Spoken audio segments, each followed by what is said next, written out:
Bon, merci à toutes et à tous, et en premier lieu à l'Impact Tank, au groupe SOS, cher Jean-Marc, Thierry Baudet pour nous accueillir ici. Je commencerai mon propos en peut-être vous disant qu'il faut aujourd'hui, et surtout en ce moment, être visionnaire pour affirmer ce que sera le contexte économique, social, géopolitique, international, au gré des annonces de l'autre côté de l'Atlantique et des annonces américaines. Il faut même avoir un don de voyance pour comprendre l'impact qu'aura également notre contexte international sur l'économie mondiale et sur également nos territoires dans les prochaines années. Ces 20 dernières années, nous avions réussi à imposer le collectif comme une condition de la réussite économique. Il y avait un consensus dans nos sociétés que les entreprises et l'initiative privée ont bien un rôle dans la création de richesses, mais également dans le lien social. Il y a un gros bourdonnement dans mes oreilles, pardon pour la régie si... Aujourd'hui, ce consensus est mis à mal par des forces politiques organisées, je le disais en introduction, comme le montre le développement des politiques depuis ces derniers mois. On le regrette évidemment, mais au-delà des regrets, c'est aussi et surtout une occasion pour nous de réaffirmer ensemble que cela est ce que signifie faire société. Permettez-moi, dans ce moment peut-être d'incertitude géopolitique, de vous donner quelques convictions sur les principes que nous devons suivre et que la Commission européenne souhaite suivre autour de cette notion de collectif. Une chose est sûre, l'Europe ne reniera pas et ne reculera pas à mettre le collectif au cœur de son modèle économique. C'est pour cela que nous devons d'ailleurs parfois, contre l'air du temps, réaffirmer avec force le modèle européen. C'est ce combat que nous mènerons ensemble, les pouvoirs publics, les collectivités territoriales, les acteurs de la société civile, les entreprises et les entrepreneurs, les représentants également des travailleurs. Je mesure donc l'importance de ce forum et du travail de vos structures pour réfléchir ensemble et coordonner également ces efforts. Le modèle européen est le modèle qui ne projette pas le monde en conflit. Blanc ou noir, vrai ou faux, ami ou ennemi, il gère plutôt les paradoxes, il crée plutôt le consensus au niveau européen, qui se construit d'ailleurs par le dialogue. Et on peut faire le bien tout en faisant du bien également à la société. C'est tout l'essence de notre modèle européen. Il est construit notamment sur une économie sociale de marché qui associe la compétitivité à la liberté individuelle. Et ensuite, refaire société, cela également signifie faciliter le quotidien de toutes les entreprises, et y compris les vôtres qui sont dans tout le secteur de l'économie sociale et solidaire et qui intègrent notamment l'intérêt général dans leur business model. Je reviendrai sur les mesures dans un instant que nous avons prises au niveau européen pour libérer cette création de valeur, puis faire société, c'est, vous le savez également, renforcer l'espace où le lien social se tisse, notamment sur les territoires. Et si je veux résumer en quelque sorte l'alignement de ces trois étages, notre modèle européen partagé par les 27, l'économie sociale et solidaire d'un côté, et nos territoires, alors nous avons peut-être la force nécessaire collectivement pour résoudre ce que le temps est en train de défaire et ce que les forces, notamment politiques, et certaines forces politiques, essayent de défaire. Selon certains, ce modèle serait d'ailleurs passé de mode. Je le dis souvent, et y compris au Parlement européen, dans les institutions européennes, nous entendons une petite musique idéaliste et donc irréaliste. Aujourd'hui, l'ère est à la victoire facile au profit de court terme. Je le dis et je l'ai déjà dit il y a 9 mois, mais également lors de la dernière journée lors d'une tribune que j'ai publiée lors de la journée de l'Europe.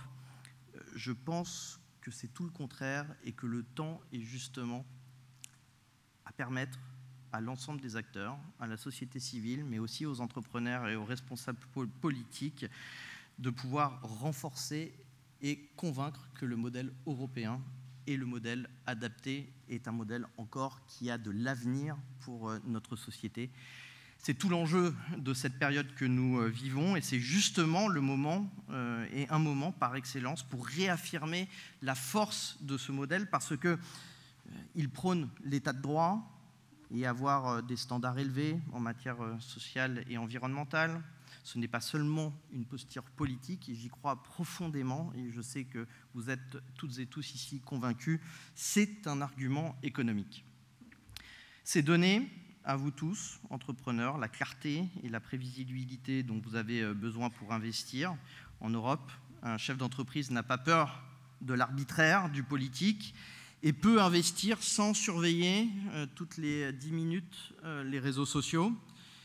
L'Europe donc offre un cadre social protecteur qui nous permet également d'avoir les travailleurs les plus qualifiés, ce que tout le monde nous envie en Europe pour avoir beaucoup voyagé, pour également avoir beaucoup d'interlocuteurs à l'étranger. Cette capacité de défense du modèle social devient un élément de compétitivité pour notre économie. L'Europe, c'est aussi une politique de décarbonation, car le pacte vert est devenu aujourd'hui une stratégie économique en plus d'être une stratégie climatique. Et je le dis souvent, la neutralité carbone, grâce à la neutralité carbone, nous pouvons récupérer 420 milliards d'euros que nous dépensons aujourd'hui pour acheter des énergies fossiles à des pays tiers, alors qu'ils seraient probablement mieux utilisés, mieux investis, d'abord dans la décarbonation de notre économie, mais aussi dans un certain nombre de secteurs, dans l'éducation, dans la recherche, dans l'innovation, sur lesquels nous devons pouvoir compter sur des financements européens à long terme. Alors oui, nous pouvons et nous devons réindustrialiser en décarbonant, et même si un certain nombre de personnes disent l'inverse aujourd'hui au niveau européen, nous avons réaffirmé ces objectifs avec la nouvelle Commission européenne, tout en ayant une partie de pragmatisme.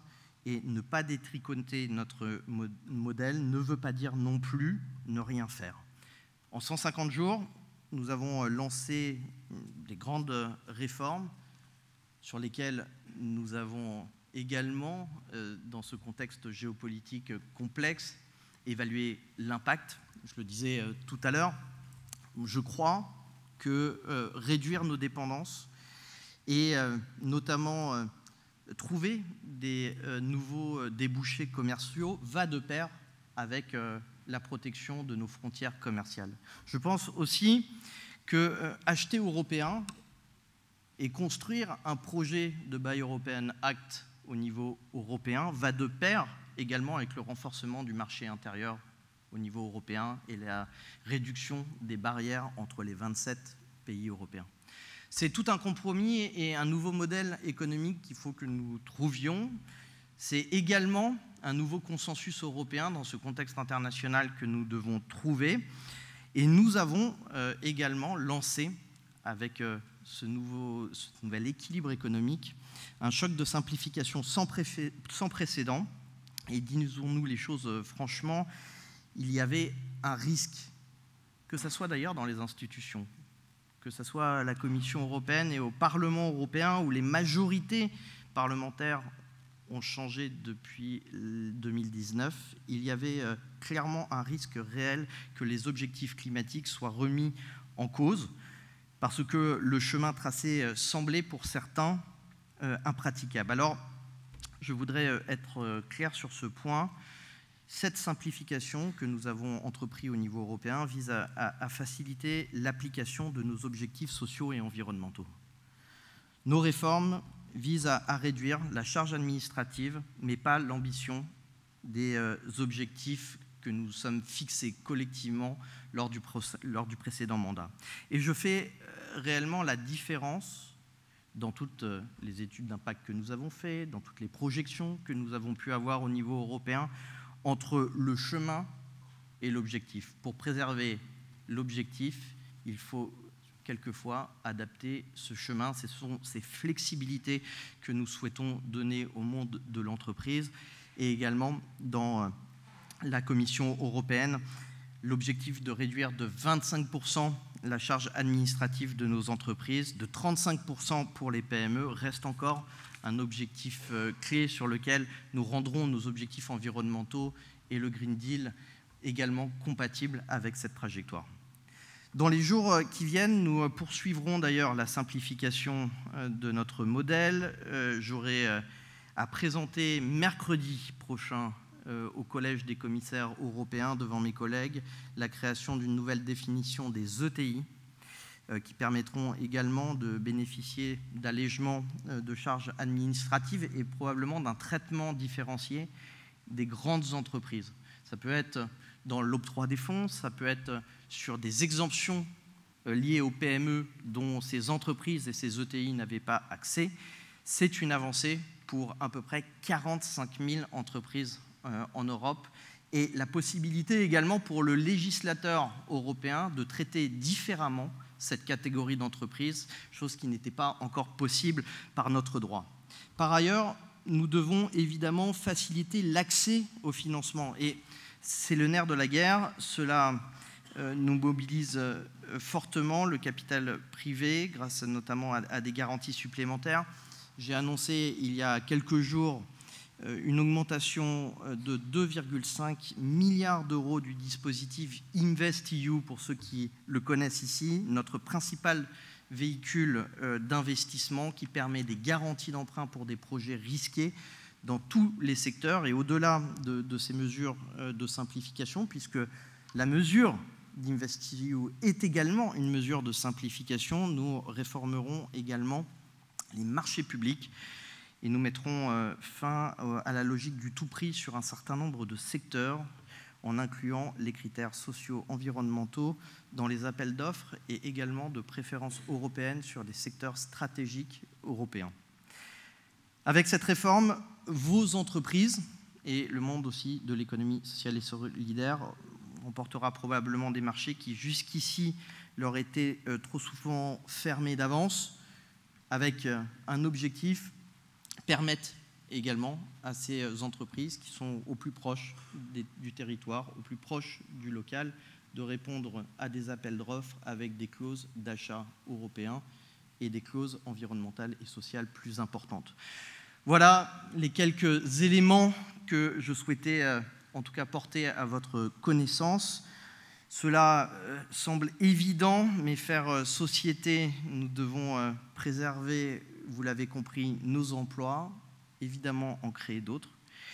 Et pour la première fois, chacun avec les plans sectoriels que nous avons portés, je pense notamment à l'automobile, à l'acier qui est en grosse difficulté. L'ensemble de ces plans sectoriels, pour la première fois, ont été construits avec les partenaires sociaux, avec les personnalités de la société civile, associations, également les syndicats et les entreprises du secteur. Nous avons co-construit ces plans d'urgence et ces plans sectoriels, preuve aussi que la Commission change de méthode. Et derrière cette méthode, il y a évidemment l'ambition de coller le plus possible au terrain et d'associer l'ensemble de la chaîne de valeur de ces secteurs, des fois en difficulté. Si nous avons la conviction que défendre notre modèle européen, c'est le renforcer, et en tout cas c'est la mienne, nous devons aller plus loin et je suis également favorable, c'est un chantier que nous porterons collectivement avec un certain nombre de commissaires européens, à la conditionnalité sociale des aides d'État qui peuvent être données, ainsi que pour l'attribution des fonds européens. Chaque euro d'argent public européen doit maintenant être conditionné. C'est déjà le cas pour les États membres dans le respect de l'état de droit. Ça a été un combat de tous les instants de l'ancienne mandature. La conditionnalité à l'état de droit sur les fonds européens.